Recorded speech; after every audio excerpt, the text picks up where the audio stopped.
মহিউদ্দিন ইবনুল আরাবী রাদিয়াল্লাহু তাআলা আনহু, ওনার নাম হইল মহিউদ্দিন ইবনুল আরাবী। ওনার বাবার নাম হলো আরাবী, ওনার নাম হলো মহিউদ্দিন। এই ব্যক্তি লেখছেন তাফসীর ইবনুল আরাবী। উনি অনেক বড় বুজুর্গ ছিলেন। তুরস্কের ইতিহাসে ওনার বড় অবদান আছে। অনেক বড় বুজুর্গ ব্যক্তি ছিলেন, অনেক বড় বুজুর্গ ব্যক্তি ছিলেন, আল্লাহর ওলি ছিলেন। কিন্তু এই মহিউদ্দিন ইবনুল আরাবী রাদিয়াল্লাহু তাআলা আনহুর আব্বাজান ইবনুল আরাবী বিবাহ করছেন অনেক বছর, কিন্তু তার কোনো সন্তান হয় না। এই মহিউদ্দিন ইবনুল আরাবীর আব্বা ইবনুল আরাবী, তখনও মহিউদ্দিন সাহেব জন্মগ্রহণ করেন নাই। তার আব্বা হযরত বিবাহ করছেন, বহু বছর হয়েছে। তিনি ব্যবসা করেন, অনেক বড় ব্যবসায়ী, অনেক সম্পদের মালিক, কিন্তু সন্তান হয় না, একটা সন্তানও হয় না। তিনি খোঁজ নিতে নিতে তৎকালীন যুগে গাউসে পাক মহিউদ্দিন আব্দুল কাদের জিলানী আল গিলানী রাদিয়াল্লাহু তাআলা আনহুর খেদমতে ইরাকের বাগদাদ শরীফে হাজির হলেন। জোরে বলেন সুবহানাল্লাহ।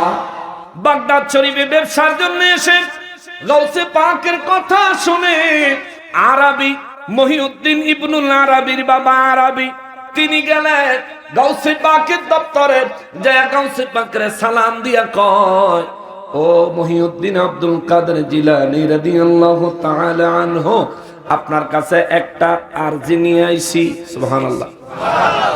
গাউসে পাক আব্দুল কাদের জিলানী পীরানে পীর দস্তগীর গাউসে সামদানি কুতুবে রব্বানি শেখ মহিউদ্দিন আব্দুল কাদের জিলানী আল গিলানী রাদিয়াল্লাহু তাআলা আনহু, জোরে কন্না মারহাবা। গাউসে পাক বলে, কি সমস্যা? বলে, আল্লাহ আমারে অনেক ধন সম্পদ দিছে, কিন্তু একটা সন্তান দেয় না। গাউসে পাক বলেন, আমি কি করব? বলে, আপনি যদি দয়া করে একটু আল্লাহর দরবার থেকে খোঁজ নিতেন, আমার জন্য কোন সন্তানের বাজেট আসেনি। সুবহানাল্লাহ।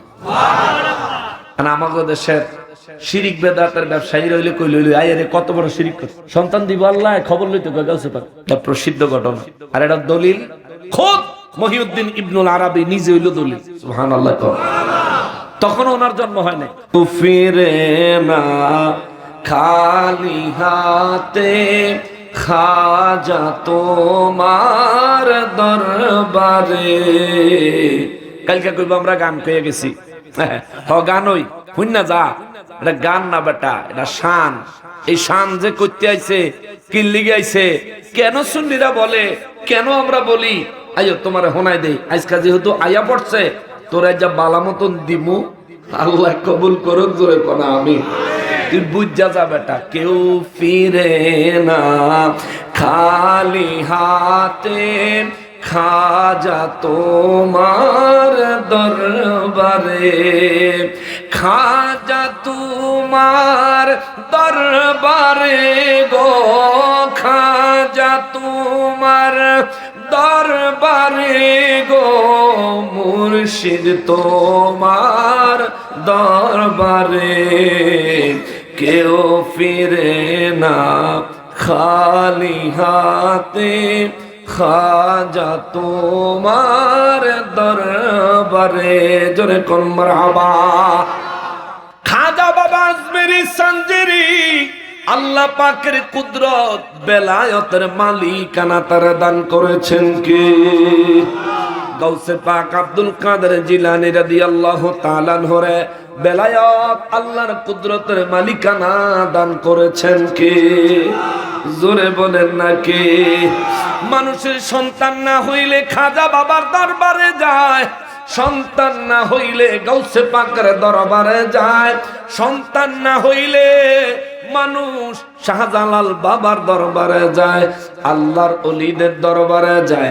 এখন তাদের প্রশ্ন, ওদের প্রশ্ন, ওদের হেদের তাদের যারা মূর্তির পূজায় হাজির হয়, যারা মূর্তিরে তাজিম দেয়, ওনার আব্বা জানে কয়, যদি আপনি মেহেরবানি করে দেখতেন আমার জন্য কোন সন্তানের বাজেট আমার আল্লাহ করছেন কিনা। এখন তো মনে মনে ভাবতে পারেন, হুজুর এই মানুষটা কেন গাউসে পাকের কাছে যায় নিজের জন্য সন্তানের বাজেট আসেনি তালাশ করলেন? কারণ আছে। কি কারণ?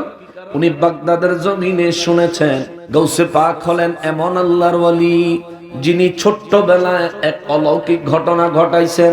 উনার কাছে মহিউদ্দিন ইবনুল আরাবির আব্বাই গেছে, মনে আসেনি? ওনার দুঃখটা কি? হুজুর আমার অনেক সম্পদ, অনেক বড় ব্যবসায়ী আমি, কিন্তু আমার একটা সন্তান নাই। আপনি একটু দেখেন, আমি শুনছি আপনার আব্বাই মানুষের গর্ভে সন্তান দেখতে পারতো, জানতে পারতো তার সন্তান কি পুত্র না কন্যা, সন্তান আছে না নাই। হুজুর আপনি তো পীরানে পীর দস্তগীর, জোরে কন্যা সুবহানাল্লাহ।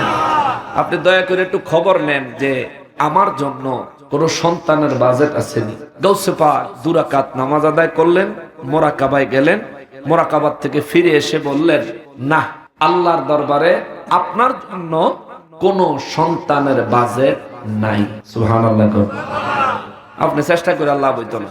মহিউদ্দিন ইবনুল আরাবির আব্বা আরবি মহোদয় চোখের পানি ছেড়ে ছেড়ে জোর জোর করে কান্না আরম্ভ করে দিলেন, মালিক, ও মালিক, একটা সন্তান দে রে আল্লাহ, একটা সন্তান দে, কামাই খাইবার আশা নাই রে, মরলে মাটি দিব কে, ঠিক কিনা?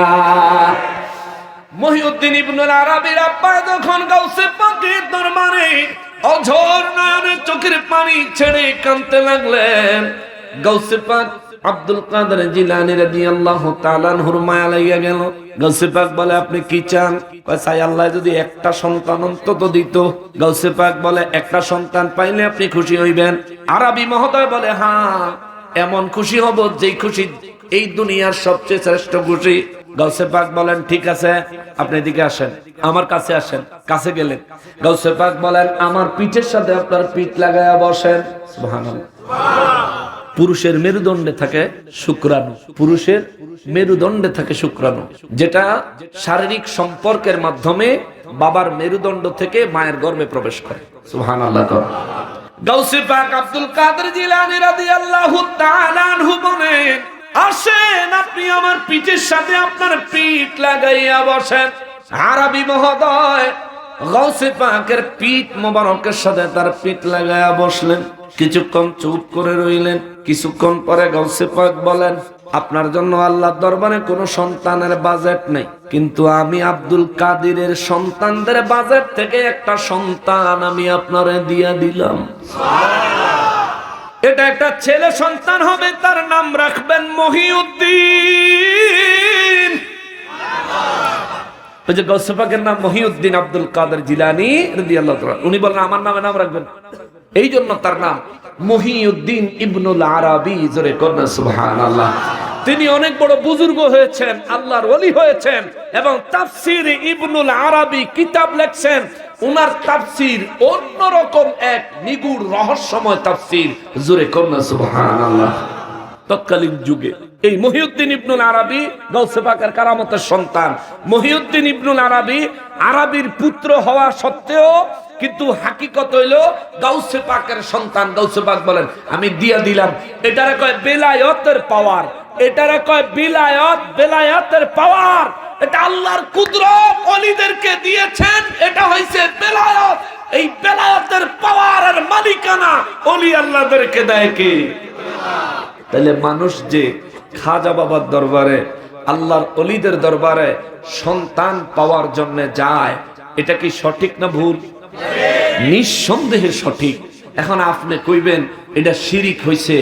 ও, ওলির দরবারে গিয়া আল্লাহর কাছে সন্তান চাইলে, ওলির কাছে সন্তানের জন্য দোয়া চাইলে, ওলির উসিলা দিয়া আল্লাহর কাছে চাইলে আপনার কাছে শিরিক হয়।